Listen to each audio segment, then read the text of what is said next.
Bom, pessoal, olá a todos. Pessoal, agora que nós já vimos um pouco das profecias que o Novo Testamento cita, acerca de Jesus, que a maioria não são profecias, eu vou trazer uma questão aqui interessante, tá? Acerca disso aqui para vocês, tá? Aqui nesse lado aqui em azul, eu coloquei algumas profecias consideradas messiânicas, que é o que o Messias deveria fazer: reinar Israel, trazer a paz, trazer as ovelhas perdidas, o conhecimento de Deus. E aqui em vermelho, eu coloquei aquilo que o Novo Testamento traz como se fosse Jesus cumprindo a profecia. Montado num jumento, nascimento virginal, voltar do Egito, matar crianças, etc. Primeiro ponto. A troco de que Deus ia dar uma profecia que se o Messias viesse, crianças iam ser mortas, lá na matança dos inocentes? Não parece meio ilógico?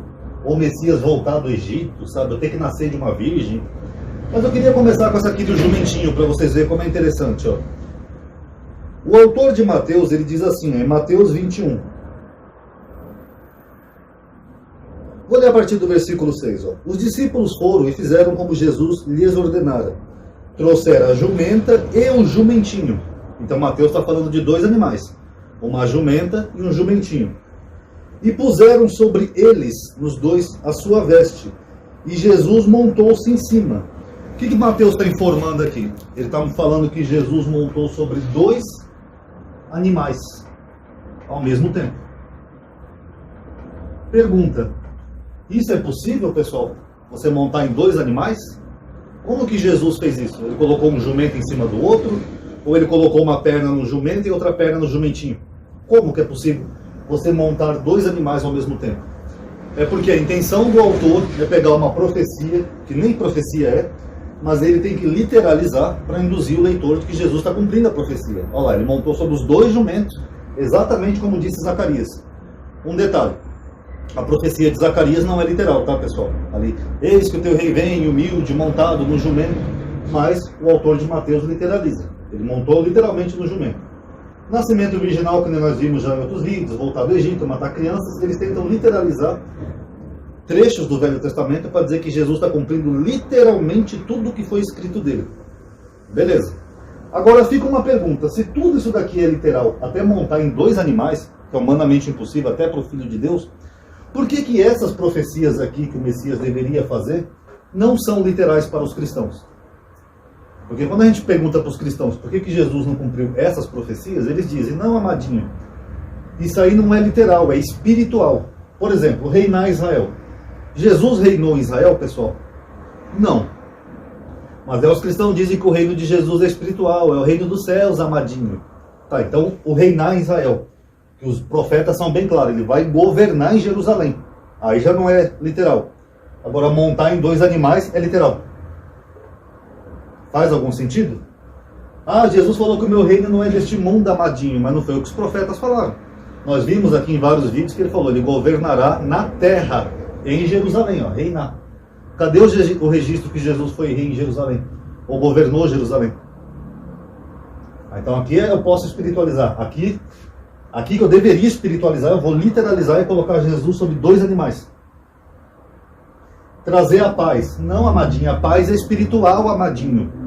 A paz é quando você aceita Jesus, você vive em paz. Eu sei como é que é a paz cristã. Olhem os comentários dos meus vídeos que vocês vão ver como que é a paz cristã. O tanto de ofensa que eu recebo aqui no canal. Mas enfim, Jesus não trouxe a paz, muito pelo contrário. Jerusalém caiu no ano 70. Agora, por que isso aqui é espiritual e, por exemplo, nascer de uma virgem seria literal? Qual o objetivo de nascer de uma virgem? Tem algum motivo lógico para isso? Não faz o menor sentido. Ovelhas perdidas, né? Aqueles judeus da diáspora não retornaram para Israel na época de Jesus. Aí eles literalizam: não, amadinha, é que nós somos a igreja Nova Israel. Nós somos os ramos enxertados na oliveira. Nós somos as ovelhas perdidas. Nós não somos ovelhas perdidas, porque nós não fazíamos parte do aprisco de Israel. As ovelhas perdidas que saíram do aprisco, os judeus que foram embora. Não faz sentido. Conhecimento de Deus. Eu vou terminar com esse daqui, porque esse aqui é muito interessante, né? Porque os profetas diziam que o Messias ia trazer o conhecimento universal de Deus e da Torá. Literalmente todo mundo ia conhecer. Eu acho que é Jeremias 31, deixa eu só verificar aqui, pessoal, que ele fala que ninguém ia ensinar mais o seu próximo quando o Messias viesse. Você lembra que eu falei que não tem mais pastor? Eu tenho até uma playlist aqui no canal provando isso. Qual era o objetivo de Deus? Era que não tivesse mais pastores e cada um não ia precisar mais ensinar o seu próximo. Todo mundo ia ter o conhecimento pleno do Deus de Israel e da Torá. Então, se hoje em dia nós temos tantos pastores aí pregando, ensinando, tendo que pregar a palavra, até uns contra os outros, né, que eles não se entendem, né? Engraçado que eles que têm o Espírito Santo, eles não se entendem, né? Mas depois falam que eu preciso do Espírito Santo para interpretar a Bíblia. Para quê? Se os que têm não se entendem. Então, só o fato de existir pastor, isso prova que essa profecia não foi cumprida. Porque, tecnicamente, segundo falou, deixa eu ver, só achar o capítulo aqui, 31. Isso, Jeremias 31, ele fala assim, ó: eis que dias virão, oráculo do Senhor, em que concluirei com a casa de Israel e com a casa de Judá. Primeiro detalhe, é com o gentil? É com o não judeu? Não, é uma aliança com a casa de Israel e com a casa de Judá. Uma aliança nova, não como a aliança que concluí com seus pais, no dia em que tomei pela mão para fazê-los sair da terra do Egito. A minha aliança que eles próprios romperam, embora eu fosse o Senhor, oráculo de Deus. Porque esta é a aliança que concluirei com a casa de Israel depois desses dias. Porei a minha lei no fundo do seu ser e escreverei em seu coração. Eu serei seu Deus e eles serão meu povo. Eles não terão mais que instruir o seu próximo ou o seu irmão, dizendo: conhecerei a Deus, porque todos me conhecerão, do menor ao maior. Aqui, ó. Esse versículo que eu estou lendo é o 34. Eles não precisarão mais instruir o seu próximo. Quer dizer, não ia precisar mais ter pastor. E todo mundo já ia conhecer Deus. Não ia precisar ter esse cargo de pastores recebendo dízimos, ofertas, recebendo essa renca de dinheiro para pregar a palavra. Não, aqui Deus falou. Não precisaria mais de pastores, porque todo mundo ia conhecer Deus de Israel e sua lei. Ó, colocarei minha lei no seu interior, do menor ao maior. Então pergunta, se tem tanto pastor pregando hoje em dia por aí, ensinando, instruindo, eles mesmos provam que Jesus não cumpriu essa profecia. E aí, como é que fica? Alguns ainda falam assim: não, amadinho, ele vai cumprir quando voltar. Jeremias está falando ali de uma volta do Messias? Tem no Velho Testamento alguma profecia de que o Messias iria vir e voltar de novo? Não. Todas as profecias falam de uma vinda do Messias, uma vez. E se hoje nós temos tantos pastores, tantos pregadores, até canais apologetas aí no YouTube pregando a palavra, então isso prova que isso aqui não se cumpriu, ó. Porque todo mundo ia conhecer a Deus sem necessidade de ninguém instruir ninguém. Todo mundo ia saber e a lei de Deus ia estar no interior dos homens. Outro ponto interessante. Os pastores, né, eles pregam 9 mandamentos, né? O sábado, o Deus que não muda, mudou, né? É um Deus que não muda, que não tem sombra de variação. Aí ele dá 10 mandamentos, viram 9, né, no Novo Testamento. Os pastores falam que são 9 mandamentos e o resto da lei eles pegam só o que convém. Por exemplo, o dízimo é da lei, eles pegam. Guarda do sábado era da lei. Não, isso era coisa para judeu, amadinho. Ué, mas não é o Deus que não muda? Como é que fica? Jeremias não falou que a lei de Deus ia estar no interior dos homens? Por que o sábado não engloba isso? Vamos pegar outro detalhe, imagem, lá de Êxodo 20. Ah, isso vale até hoje, amadinho. Deus proibiu fazer imagem e venerar a imagem. Você não pode ter imagem de jeito nenhum. São demônios, são espíritos, não sei o quê. Beleza. E comer carne de porco, que também está lá em Levítico? Ah, isso era coisa para judeu. Hoje a gente pode comer de tudo. E frutos do mar, que era proibido. E fazer a barba, que era proibido. E usar roupa de tecidos diferentes, que era proibido. Todos esses preceitos da lei, eles não seguem. Por exemplo, mulher pastora. Não tem mulher pastora na Bíblia. Como é que fica tudo isso? Mas aí eles falam o quê? Que todos esses preceitos da lei que eles não querem seguir, não vale, ou era coisa para judeu, que Jesus fez uma nova aliança, então a gente não tem que seguir mais a lei de Moisés. Mas é o que Jeremias falou ali, pessoal, que eu li agora. Eis que eu colocarei a minha lei no interior dos homens e eles serão meu povo e eu serei seu Deus. O que Deus está dizendo? Que todo mundo ia ter a lei dentro de si sem precisar de instrução.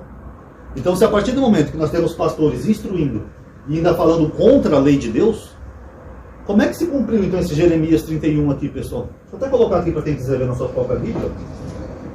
Ó, Jeremias capítulo 31, vocês podem ver aí. Ó. Como é que isso aí se cumpriu?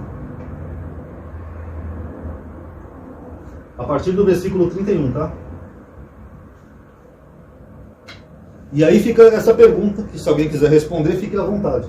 Por que essas profecias aqui, então, inclusive essa de ter o conhecimento de Deus, não é literal, é espiritual, e essas aqui todas, que nem sequer são profecias, são literais?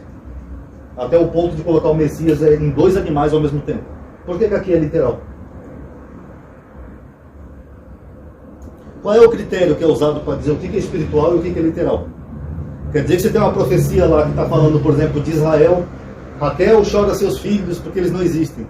Aí Mateus literaliza e coloca que é uma profecia de matar a criancinha. Quer dizer que Deus vai trazer o Messias que ia trazer a paz, mas esse Messias, uma das profecias desse Messias seria o assassinato de criancinhas. Por que Deus não salvou essas criancinhas? O Messias não ia trazer a paz? Por que com a vinda dele já acontece o massacre? E por que isso aqui seria literal e trazer a paz seria espiritual? Cadê a paz aqui em Jerusalém? Tem paz em Jerusalém hoje? Israel é um país pacífico? Ou vive ali em guerra com os muçulmanos? Então, não dá, né, pessoal? Eu queria saber só qual é o critério. Por que isso aqui então seria tudo, isso daqui seria espiritual, e essas aqui que nem sequer são profecias, são literais? É a pergunta do vídeo, tá? E por fim, que nem eu acabei de falar, só o fato de haverem pregadores já mostra que não foi cumprido Jeremias 31. Porque Deus falou em Ezequiel que não ia ter pastores, eu tenho um vídeo no canal. Deus falou em Zacarias que não ia ter mais profetas e nem pastores na terra, Deus falou. E Jeremias falou que não ia ter mais ninguém instruindo ninguém. Todo mundo ia conhecer o Deus, não ia precisar de pastores. Então só o fato de haverem pastores, isso prova que isso aqui não se cumpriu nunca, tá bom? Então analise aí, tirem suas conclusões. Quem gostou, dá um like no vídeo, tá? Isso ajuda a aumentar o alcance, a atividade do canal. Eu postei na aba comunidade esses dias, tá, pessoal? Não sei se vocês viram. Que eu criei uma outra opção para membros, tá? Que tem pessoas que queriam ser membro do canal, ó, até colaborar, mas acham que não tem condição, porque o valor aqui do YouTube é R$20. O YouTube tem valores fixos. Então, para não ser injusto, porque se eu baixasse o valor, ia ser injusto para as pessoas que participam pelo WhatsApp, né? Através do Pix, da playlist que eu tenho. Então eu criei uma outra opção de membros, tá? Se alguém quiser colaborar aí, são R$5 por mês, tá? R$5 é uma coisa mínima, tá? É mais barato que um corote. Então se alguém quiser colaborar aí com o meu trabalho e se tornar membro, só que aí não é acesso aos vídeos privados, tá? Mas eu vou bolar alguma coisa aí também para tentar incentivar. Mas quem quiser colaborar aí com R$5 para ajudar no canal, fique à vontade, tá bom? Obrigado aí por terem assistido. Paz a todos.